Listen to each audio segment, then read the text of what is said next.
Bismillahirrahmanirrahim. Assalamualaikum warahmatullahi wabarakatuh.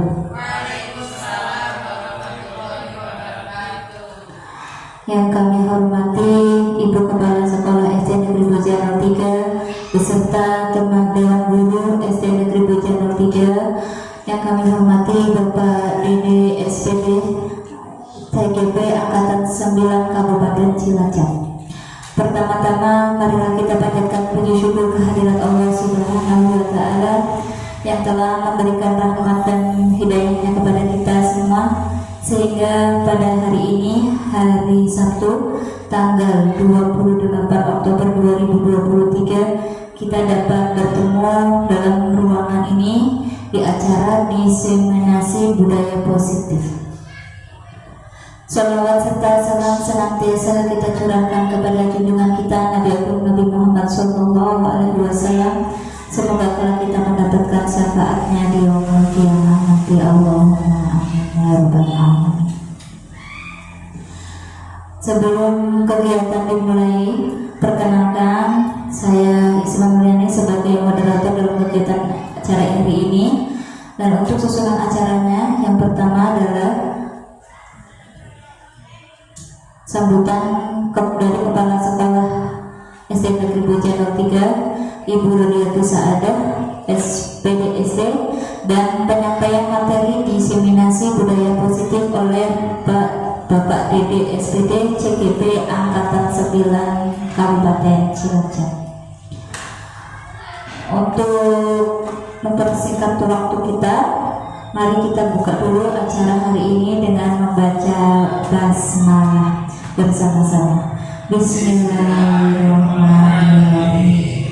Acara berikutnya sambutan dari Kepala Sekolah SD Negeri Bojanal wabarakatuh. Yang kami hormati calon guru penggerak angkatan 9 Pak Dede, yang kami hormati segenap guru SD Bojanal 3. Alhamdulillah pada hari ini kita masih berkumpul di ruang kelas 5 ya, dalam rangka mengikuti diseminasi budaya positif yang akan disampaikan oleh Bapak Dede SPD sebagai CGP Angkatan 9 Kabupaten Cilacap. Salawat serta salam tak lupa kita sanjungkan kepada Nabi Muhammad SAW yang selalu kita nantikan syafaatnya di yaumul qiyamah. Amin ya rabbal alamin. Pada kesempatan ini, terima kasih kepada pengatur waktu yang telah memberikan kesempatan kepada saya. Saya berterima kasih kepada Pak Dede yang sudah mengagendakan kegiatan ini yang merupakan bagian dari perjalanan CGP. Saya sangat senang untuk kedua kalinya kegiatan ini kita laksanakan. Mudah-mudahan hal ini semakin menambah bukan wawasan lagi, tapi mampu menerapkannya lebih baik lagi untuk budaya positif yang tentunya akan kita laksanakan, kita budayakan di SD Bojanal 3. Dan dukungan penuh dari kami kepada siapapun, tidak hanya Pak Dede selaku CGP, bagi teman-teman yang saat ini mungkin belum berkesempatan mengikuti, diharapkan untuk yang akan datang tetap semangat, tetap berusaha untuk ikut mendaftar ya. Ikuti saja, jalani saja. Kalau sudah kita lalui rasanya nggak begitu berat. Kemudian bagi yang belum, banyak hal yang dapat kita lakukan untuk menambah wawasan kita mengenai bagaimana sikap kita ataupun tujuan kita untuk menciptakan pembelajaran yang berpihak pada murid. Langsung ke acara ini, yaitu penyampaian materi diseminasi budaya positif oleh Bapak Dede SPD CGP Angkatan 9 Kabupaten Cilacap. Kepadanya kami persilakan. Assalamualaikum warahmatullahi wabarakatuh.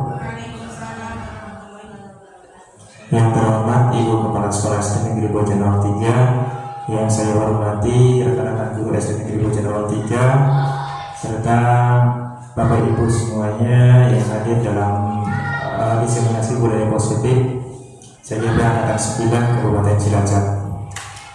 Pertama-tama adalah kita panjatkan puji dan puji syukur kepada Allah Subhanahu wa taala atas berkat rahmat hidayahnya sehingga pada kesempatan kali ini kita masih dapat berkumpul, Bapak Ibu masih dapat menyempatkan waktunya meskipun menjelang siang hari, detik-detik terakhir menuju makan siang. Mohon maaf waktunya keterlambatan yang terjadi hanya sebatas rintangan batu kecil.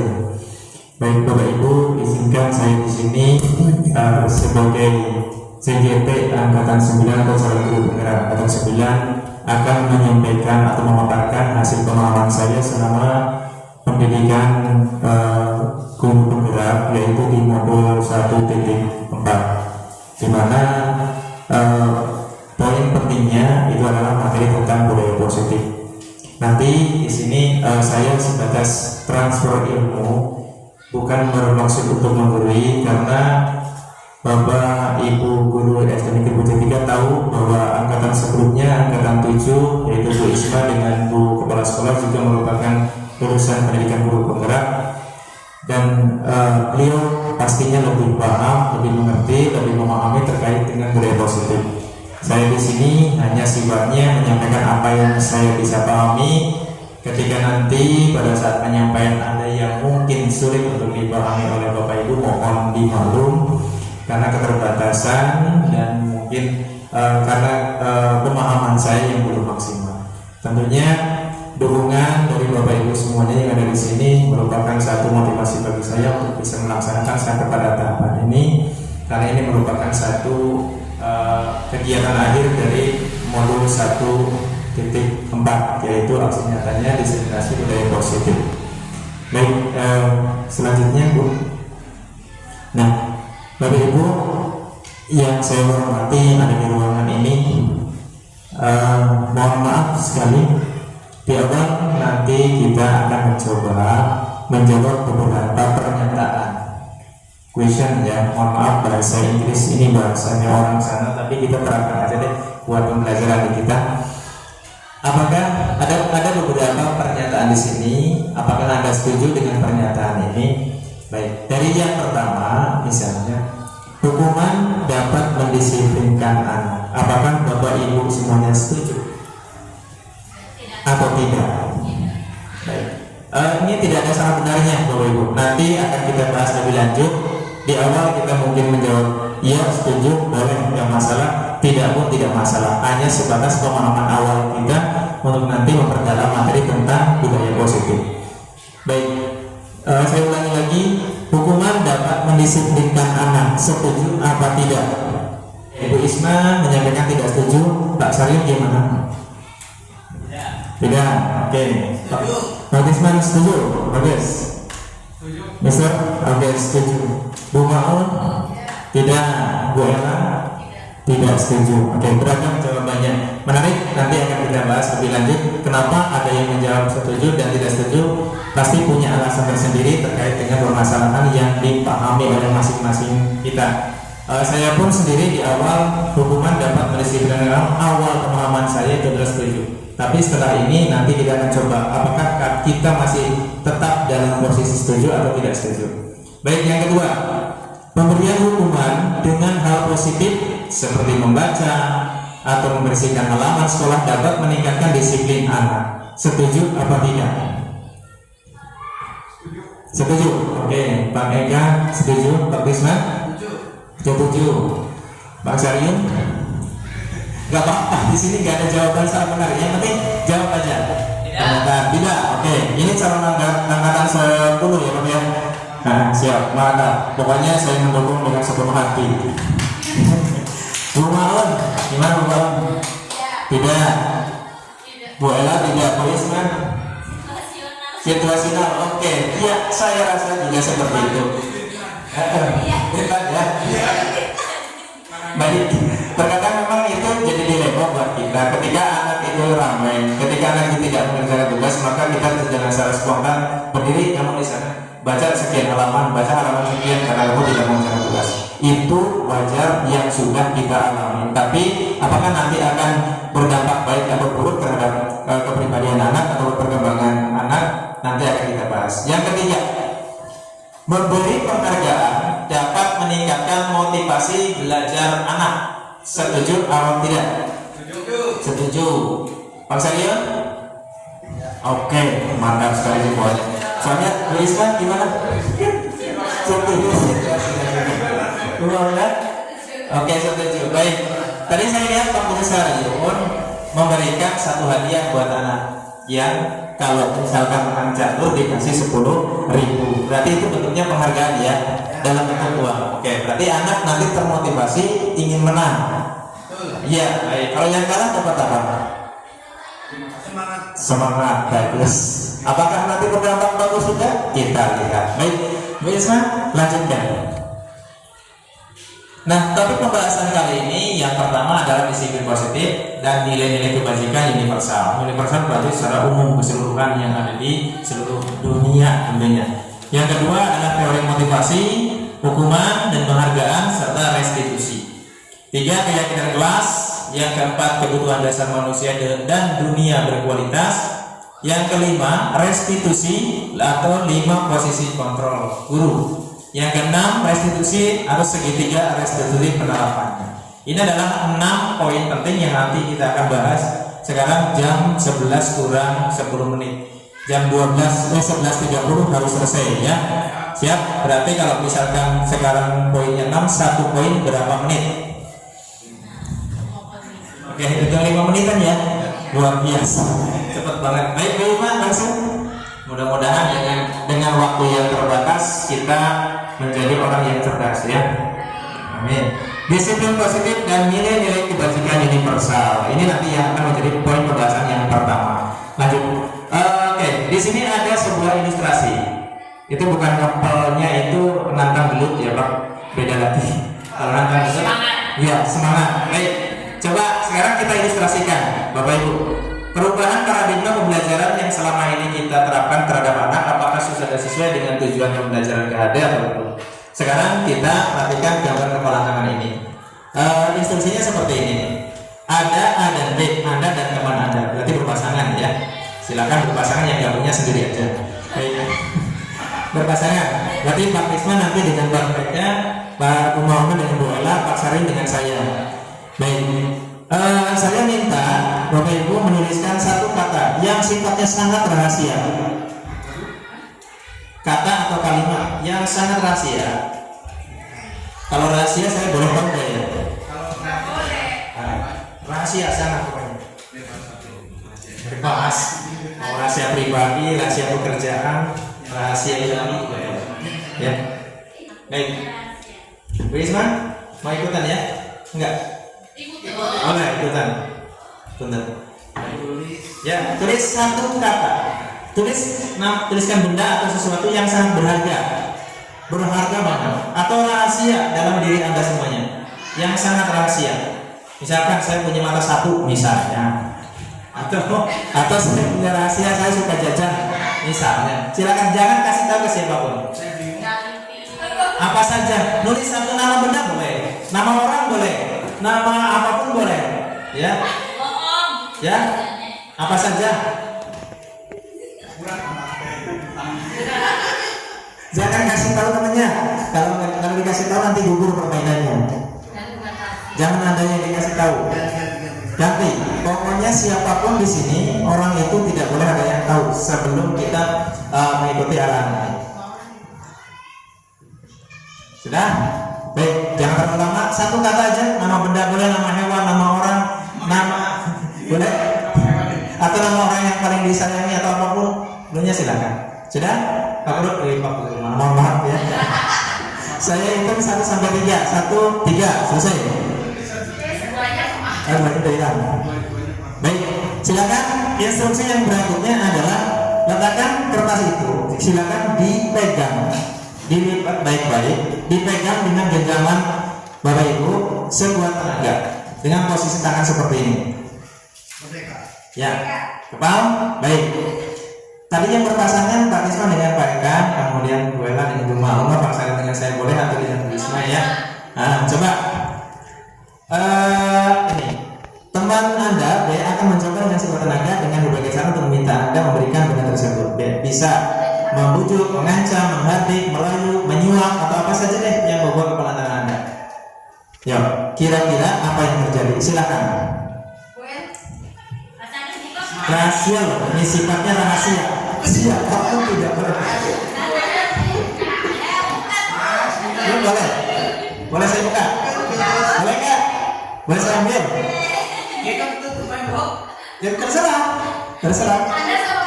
Anda berteman dengan Bu Isma. Boleh nggak? Apa yang ada di dalam genggaman tamu itu dibuka sama teman Anda yang dari sampingnya? Jangan. Kenapa? Rahasia. Boleh nggak? Bu Isma, punya Bu Isma saya buka. Boleh, tapi kan rahasia. Oh, rahasianya. Oke, baik. Simpulkan apa yang terjadi. Boleh nggak Bapak Ibu meminta genggaman tangan Bapak Ibu untuk membukanya? Nggak boleh. Nggak boleh. Boleh. Boleh. Oke, boleh. Silakan. Nggak apa-apa. Ini mah nggak ada yang salah. Boleh. Sekarang saya mau tanya, Pak Eka kenapa membolehkan memberikan rahasia ini kepada Pak Risma? Karena rahasia kalau itu. Ayo, kenapa? Gak apa-apa, kita santai aja di sini. Yang penting Selama rahasianya positif. rahasia positif. Rahasia positif ya. Intinya rahasia itu positif. Kalau negatif itu boleh. Oke. Berarti siapa yang berhak memberikan dan membuka ataupun melarang untuk memberikan rahasia itu? Diri sendiri. Baik. Bu Ella boleh nggak tadi dibuka sama? Kenapa? Oke. Simpulannya rahasia pribadi ya. Rahasia. Lalu Mona juga sama? Nggak boleh? Sama? Bang Salim? Tidak boleh. Tadi boleh. Nah, oke. Ya siap. Alasannya kenapa nggak diperbolehkan? Karena dalam bentuk apapun kalau privasi sendiri itu hanya untuk sendiri. Iya, betul sekali. Terima kasih. Bu Risma juga sama ya? Iya, boleh. Boleh dibuka, tapi tidak boleh tahu isinya. Oh iya, luar biasa. Baik. Ya, bisa ambil kesimpulan nggak Bapak Ibu dari ilustrasi kita sekarang ini? Bahwa siapa sih yang boleh mengendalikan kita? Diri sendiri sebetulnya. Apapun yang terjadi dalam diri sendiri hubungan kita dengan Tuhan. Orang lain boleh atau enggak? Boleh yang sifatnya umum. Tapi kalau sifatnya rahasia pribadi, berarti kendali semuanya di dalam diri kita sendiri. Lalu kenapa orang lain bisa memberikan dengan leluasanya? Ya itu salah satunya karena ada bujukan, ancaman, hardikan, rayuan, suapan, ya. Nah, rayuan ini itu salah satu caranya. Tetap pusat kontrol itu ada pada diri sendiri, begitu ya.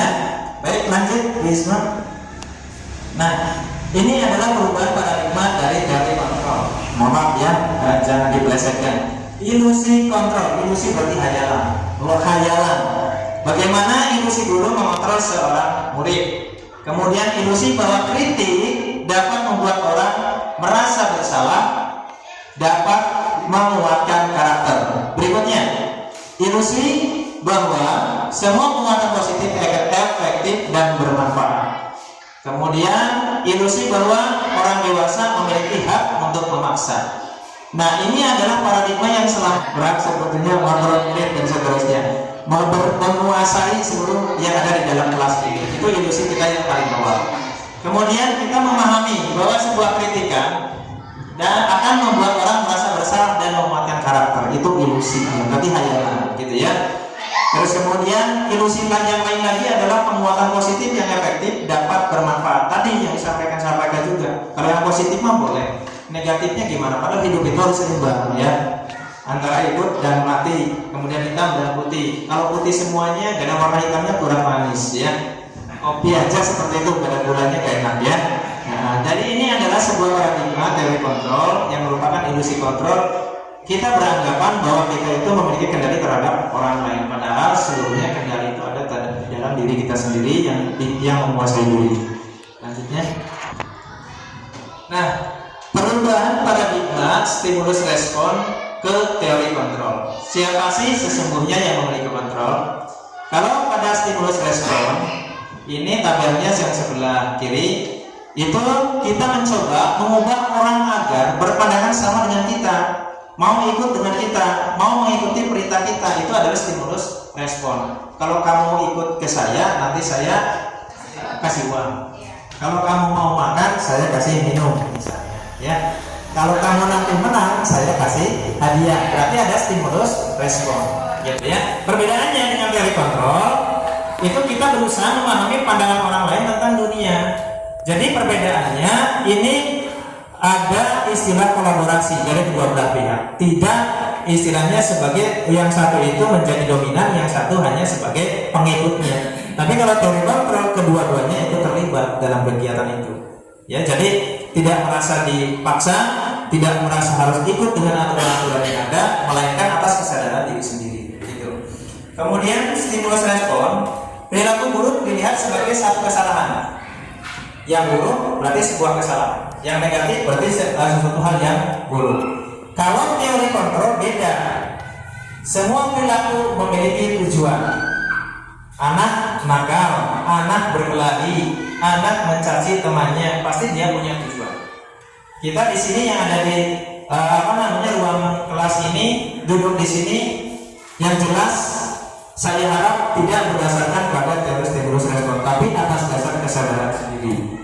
Bukan karena saya minta kemudian saya kasih hadiah nanti di belakangnya. Jangan, ya. Saya harap nanti tidak seperti itu.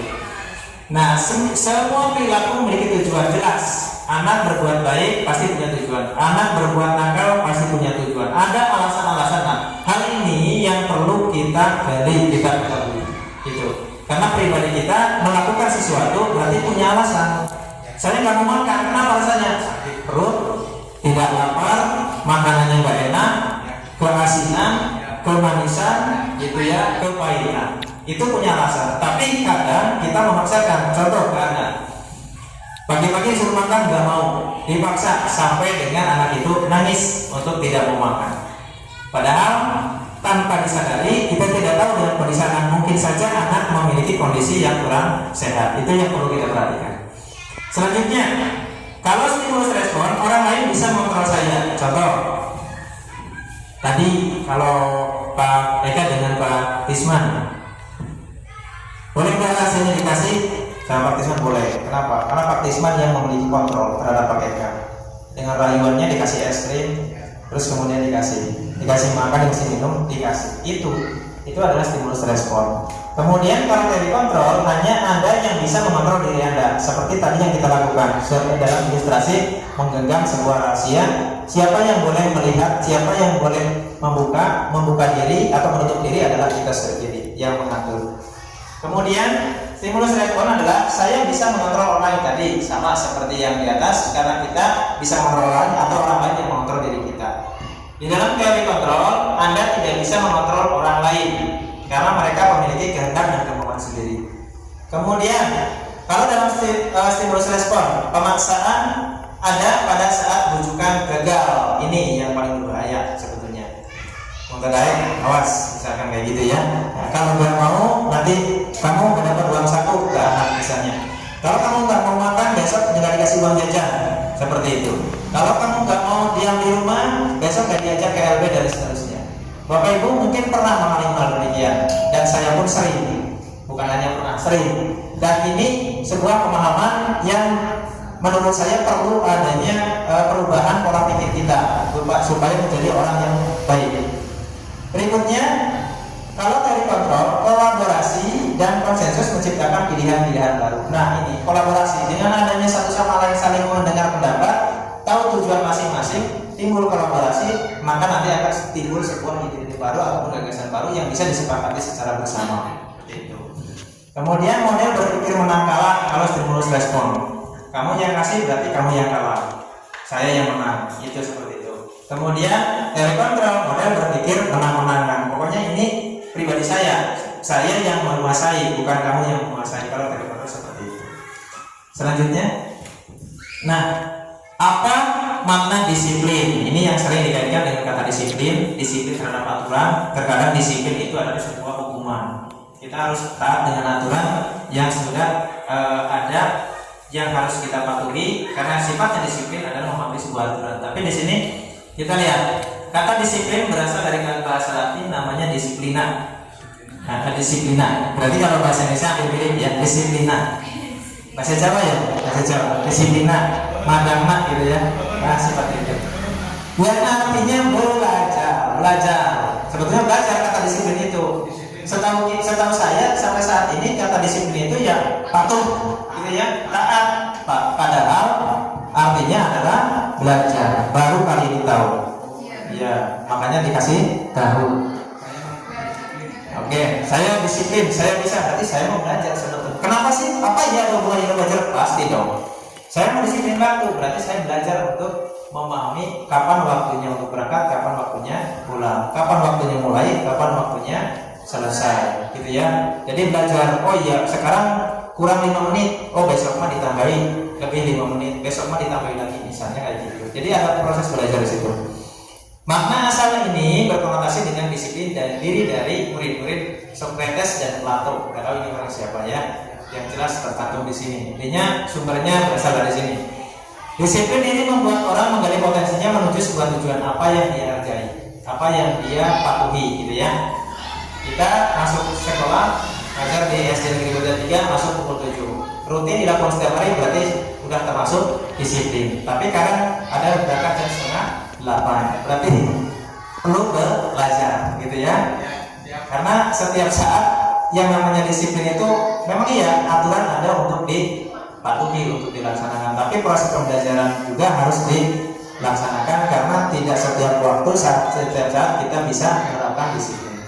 Kemudian, namun dalam budaya kita makna kata disiplin telah berubah menjadi sesuatu yang dilakukan seorang pada orang lain untuk mendapatkan kepatuhan. Ini maknanya yang berubah. Yang tadinya bermakna belajar sekarang di mata kita, di pemikiran kita, mindset kita adalah sesuatu hal yang harus dilaksanakan atas dasar kepatuhan. Itu. Kemudian kecenderungan umumnya menghubungkan disiplin dengan ketidaknyamanan, bukan dengan apa yang kita hargai atau pencapaian suatu tujuan yang mulia. Misal, saya berangkat jam 7 karena Bu Kepala Sekolah datang lebih awal. Saya pulang lebih awal karena lebih sore karena Bu Kepala Sekolah juga lebih sore. Seperti itu. Berarti karena orang lain, karena adanya sebuah ketakutan, ketidaknyamanan. Saya tidak mengerjakan atau membuat RPP. Berarti kan ada rasa ketakutan. Ketika disupervisi harus disiapkan RPP-nya. Nah, seperti itu. Lanjut. Nah, ini adalah nilai-nilai kebajikan universal sesuai dengan kurikulum yang ada pada atau yang diterapkan di Indonesia, yaitu kurikulum Merdeka, yang nanti kedepannya semuanya insya Allah akan diterapkan kurikulum Merdeka ya. Jadi nilai-nilai kebajikan adalah sifat-sifat positif manusia yang merupakan tujuan yang mulia yang ingin dicapai setiap individu. Nilai ini bersifat universal, artinya secara keseluruhan, melintas bahasa, suku, bangsa, agama maupun latar belakang. Jadi kalau misalkan menurut pemikiran Dr. William Glasser pada teori kontrol tahun 1984, perilaku atau perbuatan itu memiliki suatu tujuan, baik itu dinilai positif maupun dinilai negatif, gitu ya. Nah, sama halnya dengan yang disampaikan oleh Dian Gosen, bahwa dia kini maka seseorang itu memotivasi intrinsiknya akan terbangun dengan sadar tanpa harus diembel-embeli karena dia, gitu ya. Tapi karena saya, bukan karena dia. Saya mau karena diri saya yang mau melakukannya, bukan karena dia yang memberikan contohnya atau yang memulai lebih dulu. Kemudian nilai-nilai kebajikan ini sesuai dengan nilai yang akan kita atau yang dicanangkan oleh pemerintah tentang profil pelajar Pancasila, di mana di sini ada beberapa dimensinya. Yang pertama adalah beriman bertakwa kepada Tuhan Yang Maha Esa dan berakhlak mulia, mandiri, bernalar kritis, berkebinekaan global, bergotong royong, dan juga kreatif. Ini adalah nilai-nilai yang ingin dicapai untuk masa depan murid yang kita harapkan, gitu ya. Ini sudah sejalan dengan kurikulum yang sekarang kita terapkan, yaitu kurikulum Merdeka, gitu ya. Lanjut. Nah, satu sesi yang pertama berarti lebih dari 5 menit. Saya nggak disiplin berarti ya, nggak apa-apa, karena memang materinya lumayan sedikit. Iya, baik. Sedangkan belajar itu Proses. Oke, belajar itu proses. Ya. Baik, yang berikutnya adalah teori motivasi, hukuman, dan penghargaan atau dan juga restitusi. Ini adalah motivasi apa, hukuman dan penghargaan itu apa, restitusi apa akan kita bahas. Selanjutnya, Risma. Teori motivasi perilaku manusia. Motivasi sih apa? Ada yang tahu di sini? Bapak Ibu? Motivasi. Saya termotivasi. Pak Sarmi.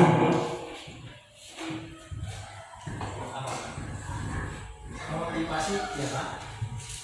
motivasi adalah sebuah dorongan positif yang bisa dilakukan. Positif yang bisa dilakukan. Kalau Pak Eka Risma,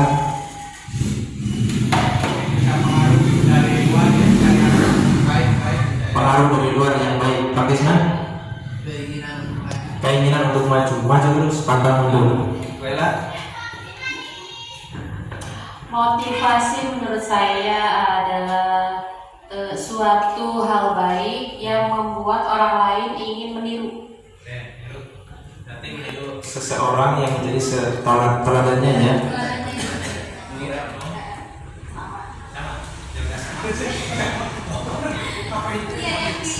Baik. Ya, jadi saya punya yang baru. Motivasi ada karena kita melihat sesuatu yang baik. Karena ada dorongan dari dalam diri atau dari luar.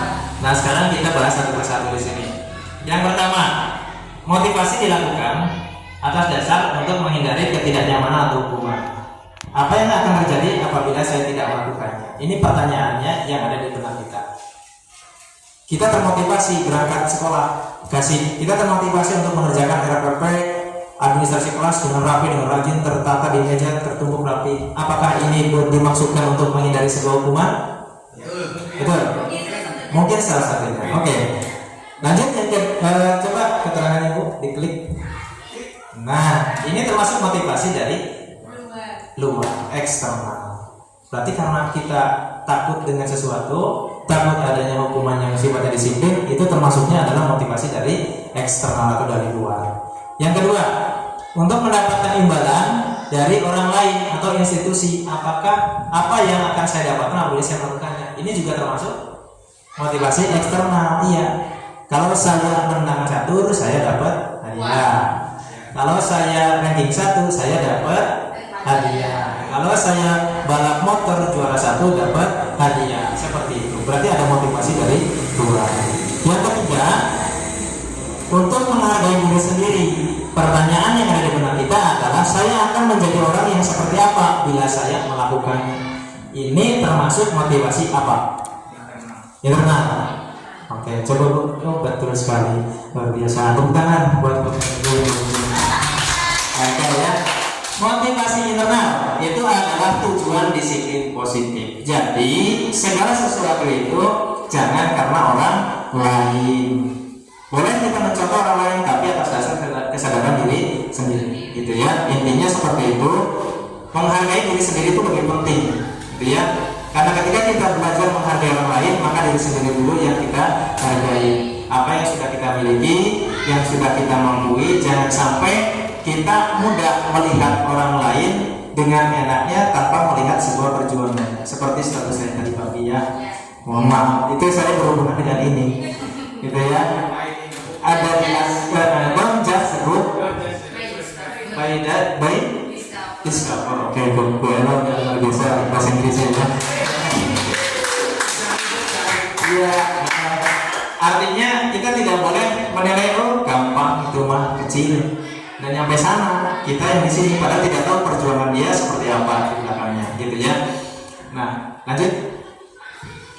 Menurut Ki Hajar Dewantara, bapak saya, bapak kita semua yang ada di sini, merdeka itu menurut beliau artinya tidak hanya terlepas dari perintah, tetapi juga cakap buat memerintah diri sendiri, gitu ya. Sadar diri yang paling penting. Kalau bahasanya Pak Krisma dulu ngaji diri, gitu ya. Artinya kita kelola diri kita. Apa kita sudah baik atau belum, gitu ya. Ngaji diri. Sadar diri dulu sebelum menyadarkan orang lain. Jangan sampai orang lain udah benar-benar sadar, kamu yang belum gitu ya, kita ya bisa, bahaya.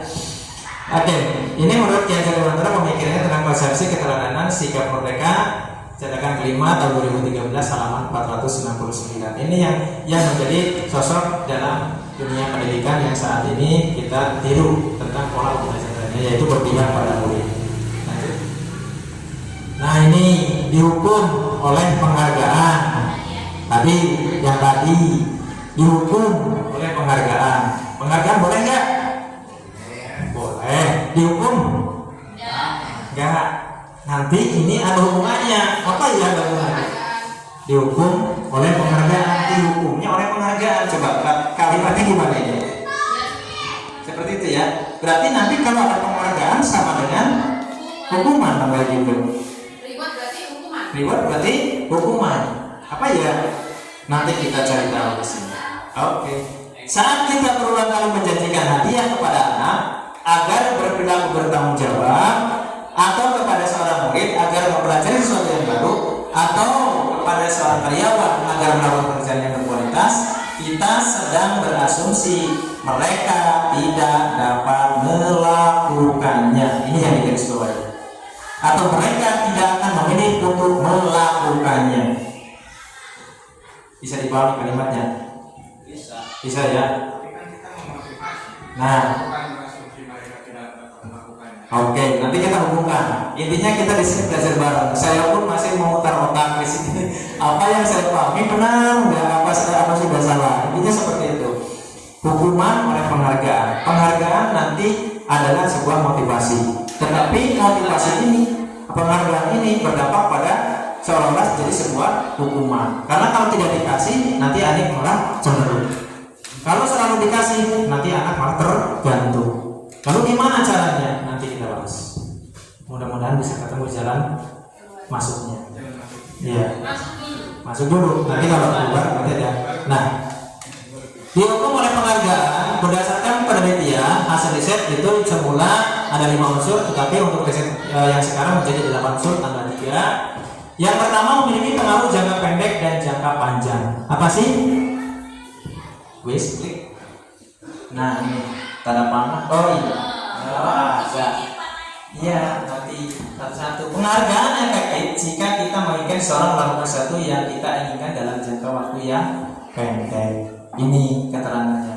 Jadi berdasarkan penelitian, penghargaan itu akan efektif jika kita menginginkan seseorang melakukan sesuatu yang kita inginkan dalam jangka waktu yang pendek. Tapi nanti ketika kita tidak memberikan sebuah penghargaan kepada dia, maka jangka panjangnya dia tidak mau melakukannya. Kenapa? Saya dulu melakukan ini dikasih ini. Oh berarti besoknya dikasihnya lebih banyak lagi. Ternyata tidak. Akhirnya menjadi pengaruh yang negatif. Begitu. Kecanduan. Ya betul, kecanduan. Yang kedua, penghargaan menghukum. Nah ini dihukum oleh penghargaan. Sekarang penghargaan menghukum. Apa sih?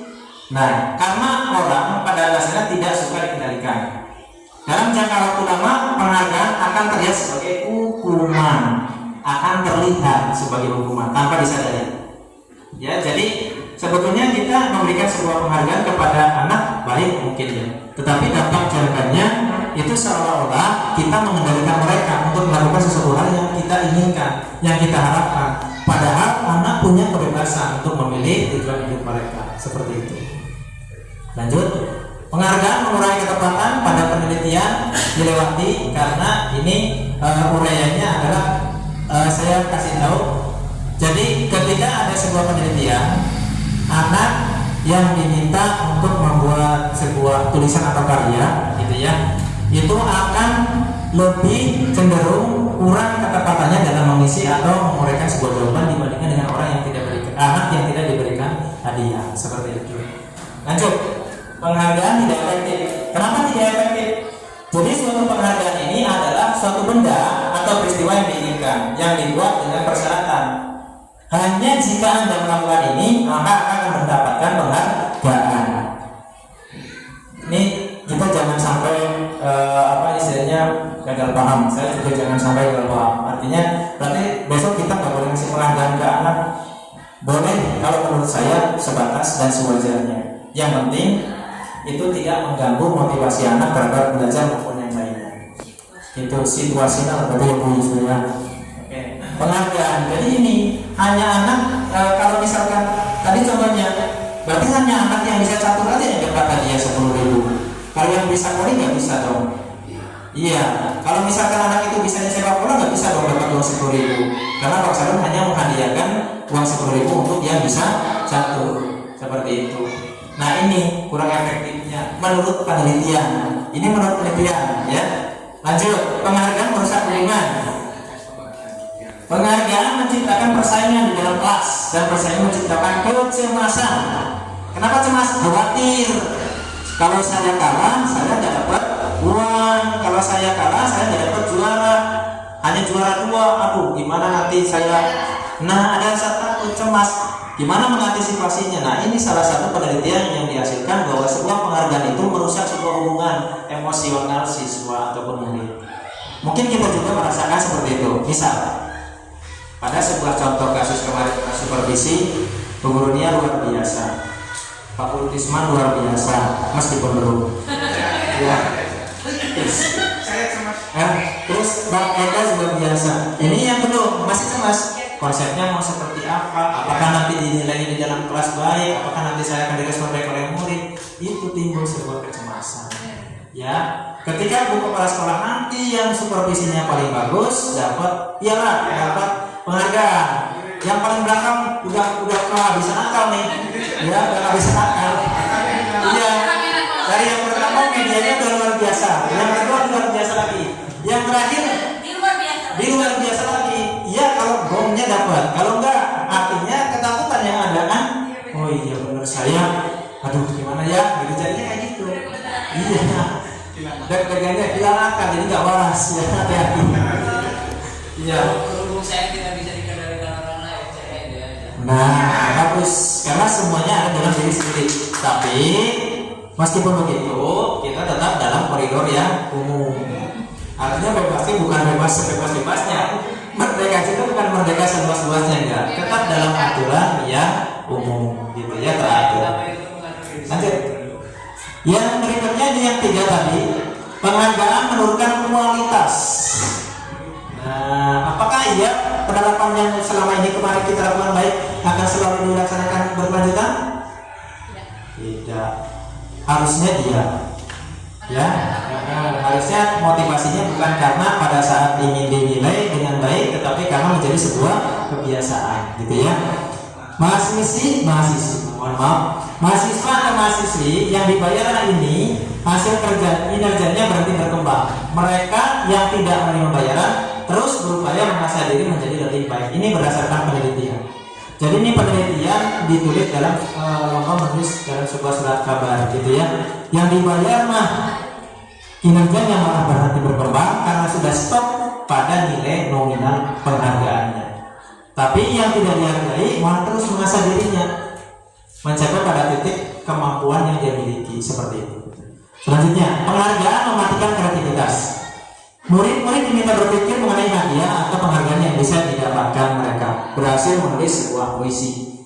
Nah, diminta berpikir mengenai hadiah atau penghargaan yang bisa mereka dapatkan. Kalau saya bisa nulis puisi, puisinya bagus, saya dapatnya hadiah. Jadi ini yang bisa menyebabkan kreativitas mereka menurun. Terus berikutnya, penghargaan mengurangi motivasi intrinsik yang di dalam diri kita. Kenapa? Karena kita berbuat hanya tergantung pada orang lain. Tadi yang saya katakan, penghargaan itu sifatnya nanti bergantung. Kalau anak nggak dikasih uang jajan, dia nangis. Kalau anak nanti nggak dikasih hadiah pada saat menyelesaikan tugasnya, nanti dia akan ketergantungan. Gitu ya. Contohnya ini, memberikan penghargaan kepada seorang anak pada saat dia sedang merasa bangga dengan pencapaiannya, maka kita akan mengambil alih kegembiraannya saat itu. Anak udah mampu dengan dirinya sendiri, udah bisa dengan kemampuannya diri sendiri, tapi kita memasukkan sebuah penghargaan ini justru malah memotivasinya. Dia nanti yang akan terkurangi di dalam dirinya. Itu. Selanjutnya, nah, bentuk program kebajikan atau apresiasi. Yang pertama, dalam memberikan apresiasi perlu diingat bahwa kita harus memberikan kemampuan secara khusus. pribadi, kemudian semua murid bergantian, tidak memandang siapa itu muridnya, murid anak siapa, bebas. Kemudian memberi pengakuan secara konsisten dan fokus pada proses. Ini adalah hal-hal yang harus kita perhatikan dalam mengapresiasi atau memberikan pengakuan kepada nilai anak, nilai-nilai kebajikan. Berikutnya. Ya. Nah, contoh pengakuan apresiasi kebajikan yang pertama, pembukaan. Kemarin saya perhatikan nilai kebajikannya berarti adanya rasa empati. Ada rasa empati. Kalau kita perhatikan seseorang, anak, berarti adanya rasa empati. Situasinya pada saat menolong murid baru di kelas, gitu ya. Kepada saya ini contoh-contoh dan kegiatan. Kemudian saya menghargai nilai kebajikannya adalah kepedulian pada saat membantu teman-teman di dalam tugas kelompok. Berikutnya, berterima kasih sebagai bentuk rasa tanggung jawab apa yang sudah dilakukan pada saat kita memungut kertas yang berserakan, membersihkan lantai dan seterusnya. Ini adalah salah satu situasi yang mungkin dialami di dalam kelas. Kemudian kita sebagai guru harus memiliki rasa-rasa nilai-nilai kebajikan yang ini, empati, kepedulian, rasa tanggung jawab. Jangan sampai kita hilang perhatian terhadap anak. Berikutnya. Nah, sekarang latihan konsentrasi. Ini ada ilustrasi. Yang pertama, mencatat 100 kali di dalam buku kalimat, saya tidak akan terlambat lagi karena terlambat ke sekolah. Itu hukuman atau konsekuensi? Hukuman. Coba benar atau tidak? Oh iya, bukan. Luar biasa. Sudah tahu tadi ya. Pak Sariun, ini lari mengelilingi lapangan basket 2 kali karena terlambat hadir di sekolah. Hukuman. Lari mengelilingi lapangan basket 2 kali karena terlambat dari sekolah. Hukuman atau konsekuensi? Kita buktikan. Iya, luar biasa. Bisa nggak jadi konsekuensi? Bisa kalau di situ ada jamnya pada saat jam olahraga. Nah, kalau ada pada saat jam olahraga, karena jamnya olahraga, jadi jalur masalah, berarti itu konsekuensinya, gitu ya. Tapi kalau tidak ada kaitannya dengan itu, berarti bentuk hukuman. Nah, lanjut. Murid diminta push up 15 kali karena tidak menggunakan masker ke sekolah. Jelas. Coba Bu. Ya, luar biasa. Udah 1, 2, 3. Benar. Menggantikan kertas tugas teman yang telah dicoret-coret. Bu Ella. Apa? Menggantikan kertas tugas teman yang telah dicoret. Konsekuensi. Jawabannya adalah iya. Lanjut. Membersihkan tumpukan air di meja tulis karena tersenggol pada saat belajar. Praktisman. Konsekuensi. Iya. Murid disuruh untuk menggunakan sepatu seharian di sekolah karena tidak menggunakan sepatu hitam. Tidak mengenakan sepatu seharian. Iya, harusnya itu tidak. Harusnya apa ini? Hukuman atau konsekuensi? Hukuman. Coba. Kalimatnya ada yang kurang satu. Tidak menggunakan sepatu. Ya. Nah, ini yang terakhir. Lari mengelilingi lapangan basket 2 kali karena terlambat 10 menit untuk pelajaran PCOK. Konsekuensi. Nah, luar biasa. Namanya sangat luar biasa. Kita lanjutkan. Berarti sekarang sudah tahu perbedaan hukuman dan konsekuensi. Ini perbedaannya. Ya, sesuatu yang menyakitkan harus terjadi. Konsekuensi sesuatu yang harus terjadi. Kalau yang hukuman menyakitkan, membuat anak menjadi sakit. Kemudian adanya anak membenci kedisiplinan, adanya paksaan, adanya dorongan menyakiti, konsepnya diri menjadi lebih buruk, merasa malu, bersalah, dipermalukan dan seterusnya. Lalu konsekuensi adalah merupakan sebuah tanggung jawab, ya, membuat anak merasa tidak nyaman dalam jangka pendek. Kemudian anak menghargai disiplin, adanya stimulus tanggapan dan seterusnya. Kemudian konsep diri yang baik, belajar mematuhi peraturan, kehilangan hak, dibuat tidak nyaman, diasingkan untuk sementara atau tadi. Apa ini tadi? Lanjut. Kelas 4 tadi bagi itu konsekuensi. Nah, ini adalah data tabel identitas gagal atau identitas sukses. Hukuman itu termasuk identitas yang gagal. Jadi kalau menghukum pasti menimbulkan sebuah implikasi agama terhadap anak. Ini salah satu caranya pembedanya konsekuensi dan restitusi. Suatu yang menyakitkan ke bawah, kemudian korban mendapatkan keadilan, murid anak tersakiti, peraturannya adalah kamu mengharuskan sifatnya memaksa. Kalau konsekuensi tadi sudah disampaikan, korban bisa diabaikan, murid akan dibuat tidak nyaman, penguatan. Apa peraturannya? Mampukah kamu melakukannya? Terima kasih. Jadi ada bentuk tanggung jawab di sini. Sedangkan restitusi, kalau konsekuensi berarti sifatnya netral. Restitusi ini adalah identitas sukses mengarah ke disiplin positif. Restitusi merupakan sebuah pilihan. Pasti anak melakukan sebuah kesalahan punya alasan tertentu. Itu kita harus memahami dasar-dasar dari ini, makanya harus bisa diterapkan sebagai pola penerapan disiplin melalui restitusi ini.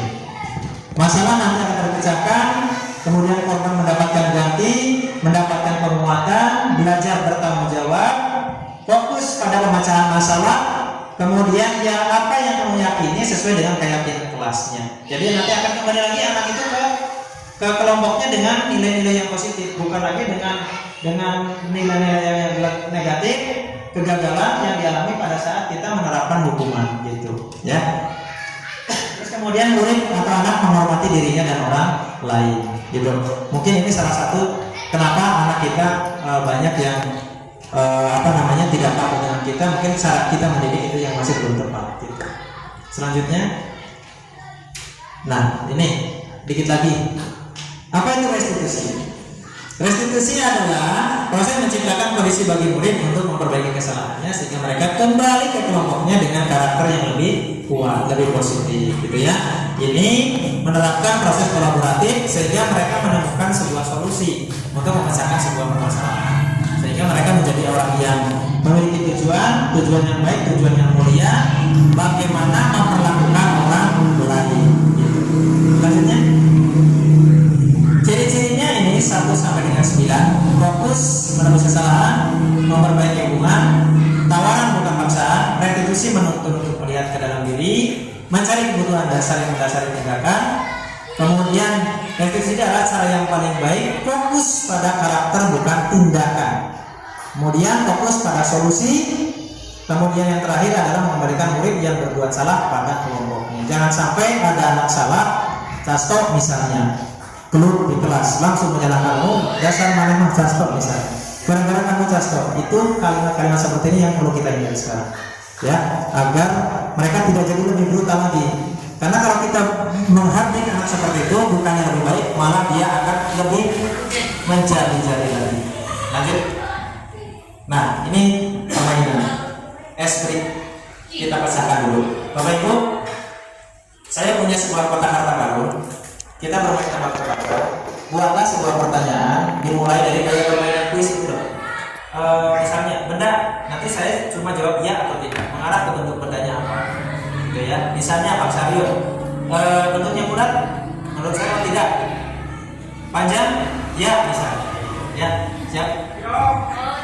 Oke, ya dari apa saja, misalkan jenisnya boleh. Ya, nanti kita akan buka isinya apa. Jangan diklik dulu ya, ada rahasianya. Pak Saryo, yuk pertanyaan pertama. Panjang, bisa jadi. Panjang. Ya. Bisa jadi satunya. Sampai ketemu benda apa kira-kira? Ciri-cirinya. Bulat tidak? Hah? Jangan menyebutkan nama bendanya, ciri-cirinya aja. Hah? Cair? Tidak? Lagi belum ketemu? Wisma? Udah tahu ya? Belum. Tadi panjang, lonjong bisa jadi. Cair tidak? Tidak. Ya.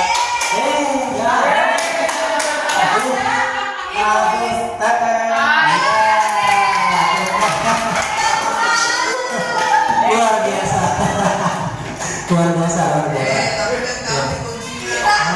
Kuncinya panjang, alat sekolah. Ternyata pensil. Kenapa saya nulis yang pensil? Karena setiap kita punya kesalahan masih bisa bisa dihapus gitu ya. Yuk lanjut Bu. Itu S-break ya, keyakinan kelas. Nah sekarang kita akan mengetahui tentang keyakinan kelas. Apakah itu keyakinan kelas? Lanjut. Coba kelas breakingnya ke kelas 1. Oke, coba ini kita jawab. Mengapa tidak peraturan saja? Mengapa harus keyakinan kelas? Kenapa? Yang pertama ada pertanyaan gini. Mengapa kita memiliki peraturan harus menggunakan helm bila mengendarai kendaraan roda 2? Karena keamanan ya. Oke, lanjut. Mengapa kita memiliki peraturan 3M menggunakan masker, mencuci tangan dan menjaga jarak 1,5 meter? Kesehatan juga. Oke, mengapa kita memiliki peraturan harus datang tepat waktu pada saat mengikuti pelatihan? Oke, ini mengapa tidak peraturan saja? Mengapa harus keyakinan? Kenapa sih? Ya, karena peraturan itu sifatnya umum, didasarinya dari sebuah apa? Yakin dulu bisa nggak? Jadi sebuah aturan, jadi sebuah kesepakatan. Nanti timbullah budaya positif. Coba nanti ya, lanjutkan. Nah ini peraturan kelas. Ada sebuah aturan yang telah disepakati di dalam kelas ini, maka setiap kelas nanti akan menjadi sebuah keyakinan di dalam kelas, diyakini oleh semua peserta baik itu siswa maupun guru. Kemudian ketika keyakinan kelas itu dilaksanakan, maka akan timbul sebuah lingkungan positif.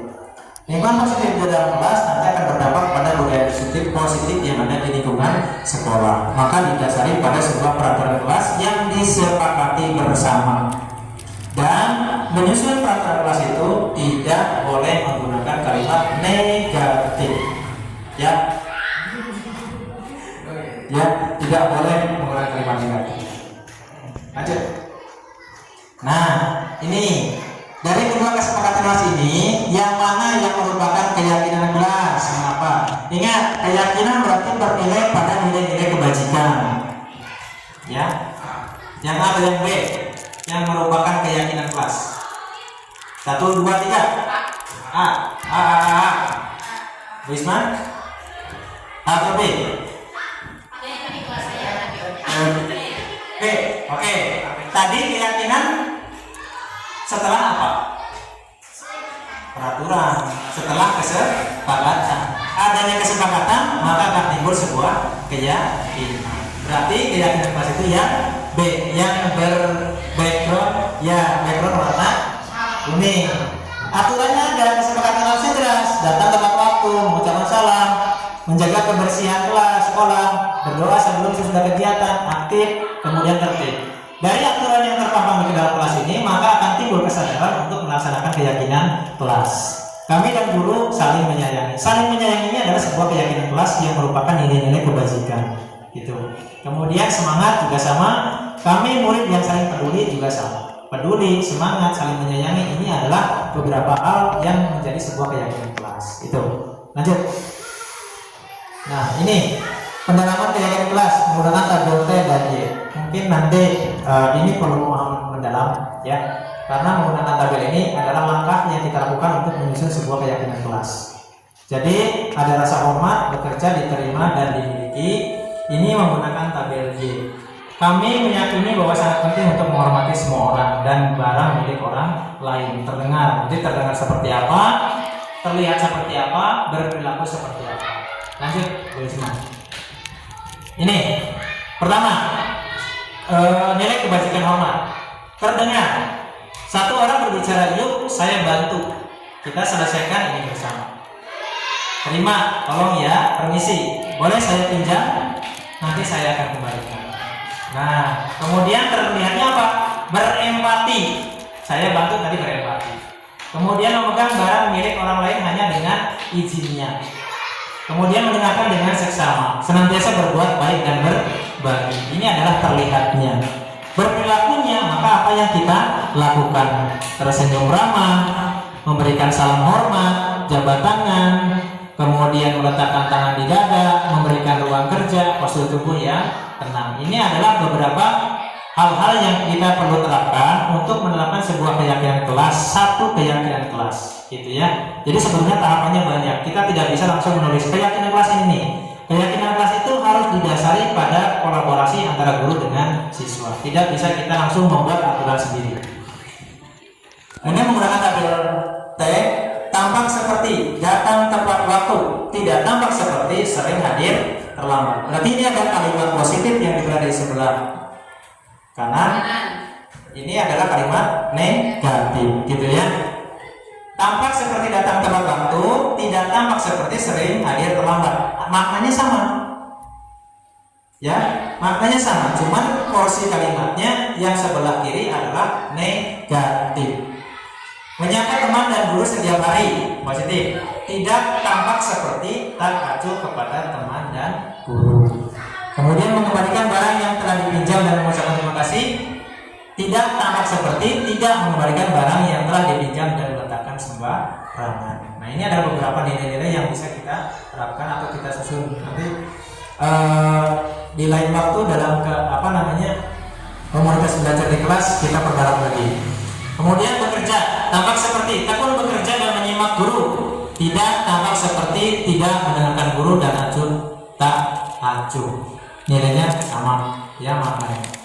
Menyerahkan tugas tepat waktu, kemudian tidak tampak tugas diberikan, padahal menyerahkan tugas tepat waktu. Lanjut. Nah ini keyakinan kelas yang mana yang kira-kira nanti akan kita sepakati, ataupun yang tepat. Keyakinan kelas apa? Selalu mengembalikan buku ke tempatnya. Kira-kira keyakinan kelas apa? Hah? Selalu kembalikan buku ke tempatnya.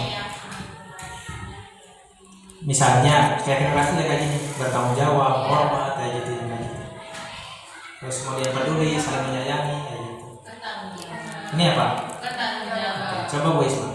Oke, tepuk tangan luar biasa.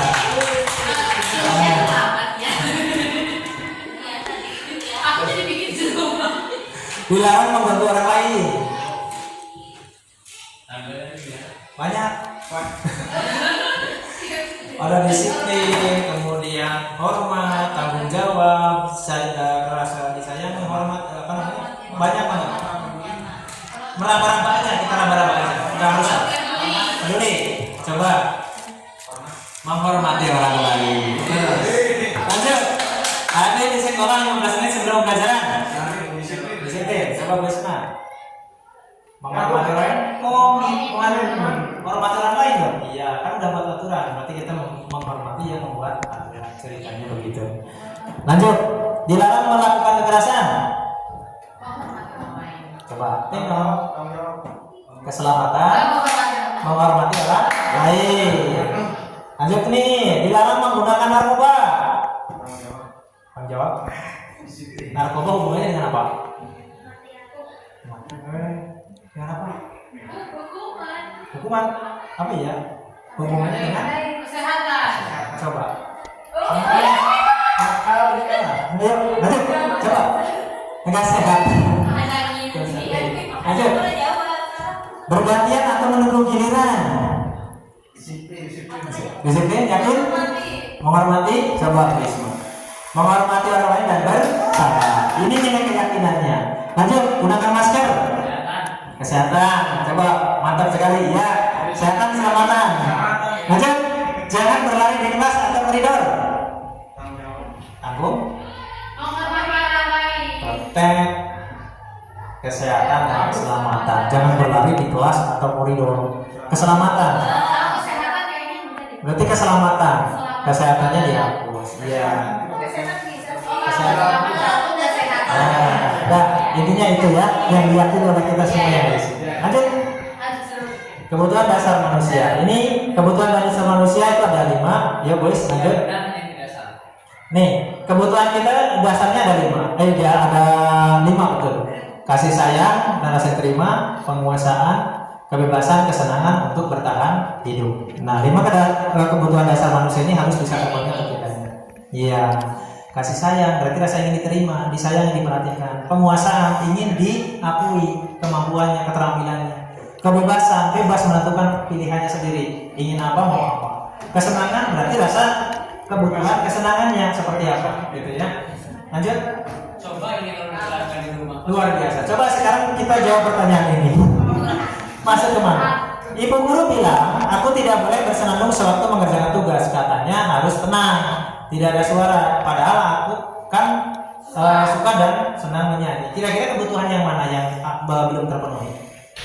Kesenangan, kasih sayang, kemudian penguasaan atau kebebasan? 4. Kesenangan. Coba tengok. Oke, bagus. Yang kedua, ibu guru tidak menyangka hari ini, padahal aku pakai jepit rambut baru. Kasih sayang? Oke, coba kasih sayang dan rasa diterima. Oh, bagus banget.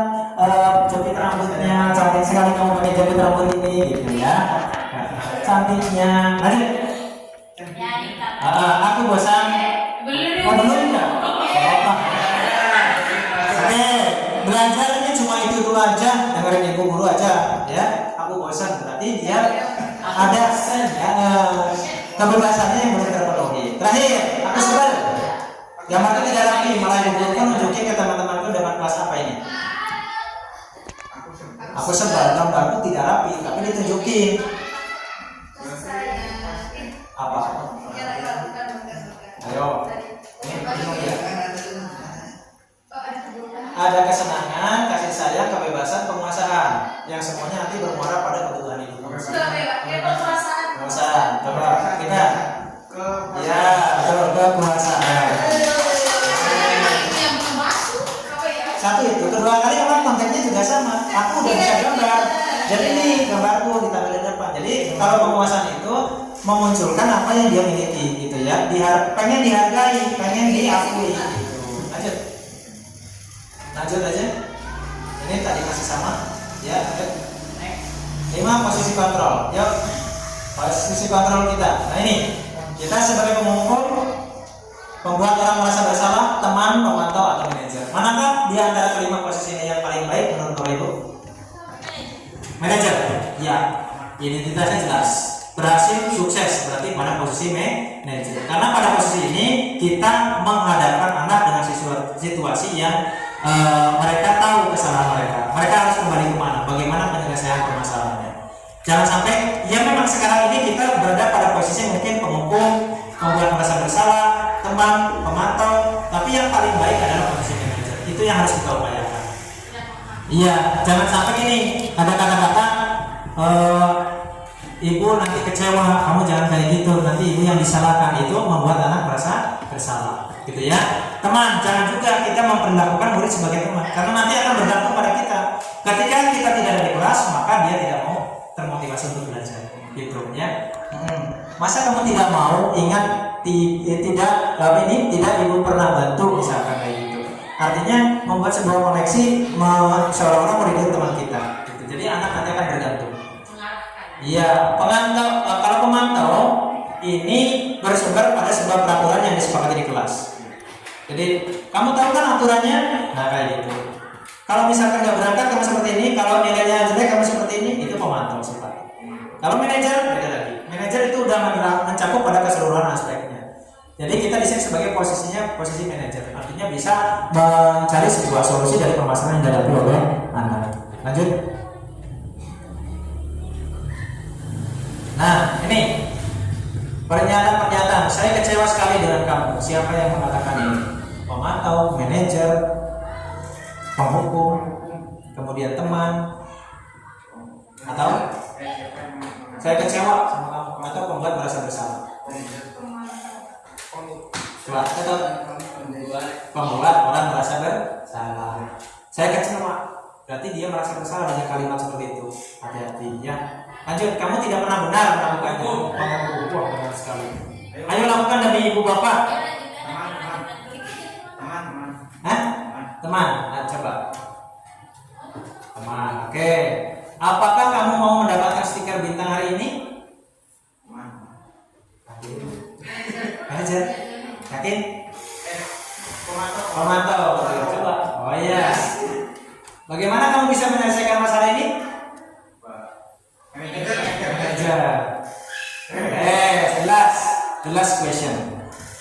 Kamu selalu yang paling terakhir. Pembuku luar biasa. Tepuk tangan buat semuanya. Nah, lanjut, Wisma udah paham nih satu ini. Nah, bergerak antara di dalam lingkaran ini, yang sebelah kanan adalah nilai-nilai manajer untuk memperbaiki sebuah kesalahan, yang ini adalah peraturan pemantau untuk memberikan sebuah konsekuensi ataupun hadiah, gitu ya. Jadi ini nanti anak akan merasa tidak nyaman kalau kita berikan hukuman. Pemantau juga sama. Kalau nggak senyum hari ini nggak dikasih icon ini, gitu ya, dan seterusnya. Lanjut. Segitiga restitusi ini adalah the last materinya ya, terakhir. Segitiga restitusi. Apa sih segitiga restitusi? Lanjut, guys. Segitiga restitusi ini bentuknya segitiga. Restitusi adalah penyelesaian masalah yang mengembalikan anak pada kelompoknya. Langkah yang pertama dilakukan adalah menstabilkan identitas, konfirmasi. Ketika anak punya masalah, maka jangan langsung menghukum, membuat anak, oh kamu yang salah, kamu yang tidak benar, itu jangan seperti itu. Maka cari dulu informasi-informasinya atau identifikasi permasalahannya. Pernyataannya yang bisa dilakukan adalah ini. Setiap orang pasti pernah melakukan kesalahan. Kamu bukan satu-satunya yang pernah melakukannya. Ngomong kayak gitu dulu dengan nada yang rendah, lama, dan seterusnya. Kemudian yang kedua, validasi kebutuhannya. Kebutuhannya itu apa? Untuk meyakinkan bahwa dia itu melakukan itu karena alasan apa, gitu ya. Kamu tahu punya alasan seperti itu. Jadi nanti anak akan ngomong, itu diajak dialog. Dan yang terakhir, meyakinkan keyakinan, menanyakan keyakinan. Nilai apa yang telah disepakati oleh kelas kita, tahu nanti anak kembali kepada keyakinan kelas yang sudah dibuat. Maka dari situ anak akan memiliki sebuah solusi untuk menyelesaikan permasalahan tanpa kita harapkan. Namun tentunya kita juga memiliki koridor untuk bisa memberikan sebuah solusi juga sebelum anak menemukan solusi yang sesungguhnya. Gitu ya. Ini adalah segitiga restitusi. Lanjut saja. Ini kemarin yang sudah saya lakukan segitiga restitusi. Nah ini adalah diagram disiplin positif. Lanjut. Nah, the end is reflection. Silakan jawab 3 pertanyaan. Pak, saya minta perwakilan atau dari semuanya boleh. Apa yang saya dapatkan hari ini? Yang saya dapatkan pada pembelajaran hari ini karena mengacu ke kurikulum Merdeka ya, Pak Dede. Kalau mengacu pada kurikulum Merdeka tentang bagaimana kita tadi menganalisis bahwasanya kita sebagai guru penempatannya sekarang kalau sudut pandang saya terbalik. Jadi yang menjadi guru di sekolah itu sekarang itu murid. Kenapa bisa murid menjadi guru? Karena di sini kita yang harus sering banyak belajar. Dari siapa? Ya dari murid. Karena kita harus mempelajari apa kebutuhan anak, apa keinginan anak. Bukan murid yang belajar kepada kita, tapi kita belajar terhadap murid bagaimana mencukupi kebutuhan murid. Pada dasarnya kita di kurikulum Merdeka ini kita dituntut belajar terhadap murid, dan murid seolah-olah diposisikan menjadi guru sebagai bahan ajar kita. Nah, biasanya. Jadi intinya kita hanya sebagai fasilitator ya. Iya, fasilitator. Kita harus menerapkan student center. Jadi pembelajaran yang berpusat pada murid. Pertanyaan kedua, silakan. Apa yang akan saya lakukan dengan pemahaman saya? Boleh? Apa yang akan saya lakukan dengan pemahaman saya?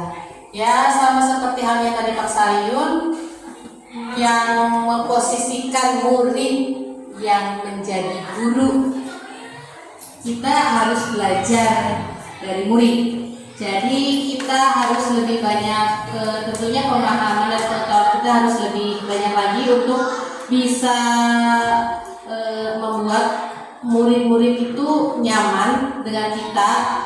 Jadi murid itu bisa tahu apa yang sebenarnya kita juga inginkan.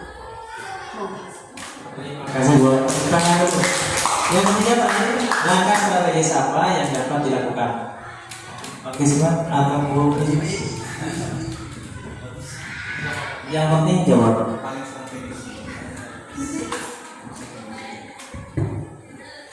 Langkah strategis dalam pembelajaran, yang penting anak merasa nyaman, tidak ada beban atau tekanan, sehingga anak dalam belajar merasa nyaman dan menerima ilmu dengan baik.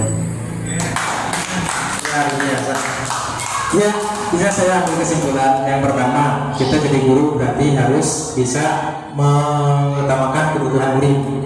pembelajaran harus berpihak pada murid, atau bahasa Inggrisnya adalah student center. Ya, bukan lagi teacher center. Kita sebagai fasilitator, tapi kita juga tidak boleh lepas pengetahuan. Artinya kita juga punya pengetahuan lebih dibandingkan dengan mereka. Hanya saja mereka yang mencari tahu pengetahuan itu untuk kita arahkan ke tujuan pembelajaran yang kita harapkan. Baik. Nah, sepertinya betul, dibuat nyaman, dibuat senang, kebutuhan dasarnya tercukupi, maka anak akan semangat dalam belajarnya dan untuk mencapai pada tujuan pembelajaran. Baik. Ini adalah rangkaian dari diseminasi yang saya paparkan. Terima kasih atas kontribusi dan partisipasinya Bapak Ibu semuanya. Saya akhiri. Ya, assalamualaikum warahmatullahi wabarakatuh.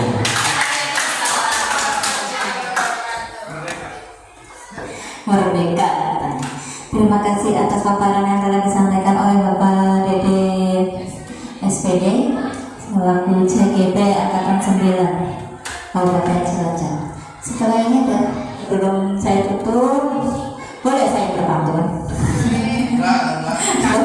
Ya udah, nggak boleh. Jadi saya tutup dan mengucapkan terima kasih dan mohon maaf atas segala kekurangan dalam saya memfasilitasi moderator ya gitu ya untuk semuanya, dan waktu juga sudah menunjukkan angka siang. Angka siang itu mana? Cukup dari saya. Wassalamualaikum warahmatullahi wabarakatuh. Tadi kita sudah mengikuti paparan yang disampaikan oleh Pak Dede SPD mengenai budaya positif, di mana semuanya itu perlu kontrol diri dari awal ya. Kemudian juga ada peran untuk membuat budaya positif itu, peran mungkin di sini penguasa ataupun pimpinan mungkin seperti itu juga. Jadi apapun itu, mari kita bersama-sama apa yang sudah dipaparkan oleh Pak Dede, kita bersama-sama laksanakan, lakukan yang paling sederhana dahulu, terus konsisten. Jadi nggak perlu langsung semua kita lakukan, tapi hanya sebentar. Yang penting sedikit-sedikit, tapi kita konsisten, yang akhirnya nanti menjadi sebuah budaya. Jadi harapannya setelah kegiatan ini, mari kita terapkan budaya positif ini baik di kelas maupun di lingkungan sekolah semuanya ya. Begitupun mungkin antar sesama guru pun bisa kita terus saling mengingatkan ataupun saling mengajak demi kepentingan murid tentunya. Saya harapkan kegiatan ini terus berjalan, tidak hanya saat ada pendidikan guru penggerak, tapi di lain waktu pun kegiatan seperti ini bisa dikatakan sebagai cas ya, membangkitkan semangat kita ketika ada pertemuan ataupun ada diseminasi seperti ini. Akhirnya kita diingatkan kembali, sudah lupa ada lagi jadi ingat kembali. Itu harapannya, semoga SD kita semakin baik dari segi pendidikannya maupun karakter, baik karakter anak maupun kita sebagai peserta didik. Demikian dari saya, kurang lebihnya mohon maaf. Billahi taufiq wal hidayah. Wassalamualaikum warahmatullahi wabarakatuh.